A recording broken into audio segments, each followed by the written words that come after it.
You're on a solo camping trip in hopes to rediscover yourself. As you rest by the campfire, two small foxes sit on the opposite side from you, a bull elk approaches, birds perch on your tent, a mountain lion stalks in, and a grizzly bear huffs behind you. They seem to be waiting for something. The foxes were a cute addition to your campfire, and you were surprised that they boldly marched right up to the fire. Surprised but not afraid. The next addition to the campfire crew was an elk. When the elk had arrived, you froze for a few seconds, but you could see in its eyes that there was no reason to fear it. There was a peacefulness in there. The mountain lion sat the furthest out. She walked into the clearing and stretched out, big stretches and a yawn before she walked in a short circle and laid the front half of her body in the clearing and the back half in the tree line. She looked at the fire and the fire only as her body seemed to melt into a fully relaxed state. The birds, 6 in total of different shape, size and coloring, perched along the ridge of your tent and sat in silence. They seemed to huddle together. The menagerie of wild animals isn't unsettling, but it is odd. You tell yourself that this is a dream. A lucid dream, to be sure. When you're lucid dreaming, there's always one thing you can do. It's the greatest thrill you've ever felt. You need to do it before you wake up, and so you tilt your head and look up into the dark night sky, ready. You command yourself to fly. Nothing. You feel a little disappointed. Maybe it's not that kind of dream? You pinch your thigh. Ouch. You lean forward and touch one of the rocks making up the fire pit. It burns. You don't wake up. It's not a dream at all. Acknowledging that it's not a dream, you wait for the fear to take hold. It doesn't.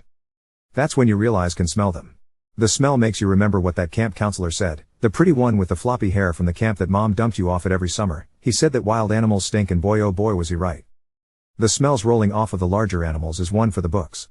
It's not quite poop and it's not quite rotten meat, but whatever it is, it's turning your stomach. As you suppress the urge to vomit, you become weirded out with how weird it is that you're not afraid. The smell that churns your stomach comes mostly from the bear behind you. You feel its stinky hot breath as it huffs on you. A low grumble the beast emits is something that you can feel in your bones. It's on a different frequency than you've ever felt. The bear was the last to arrive, and you confirm what you somehow intuited by looking over your shoulder at it. It's a grizzly. As tall at the shoulder as the elk. An enormous killing machine. A peace settles over the woodland creatures in you. You feel like the pieces of a puzzle all clicked into place. The fire cracks and one of the foxes yips, "Rain. Rain. Rain."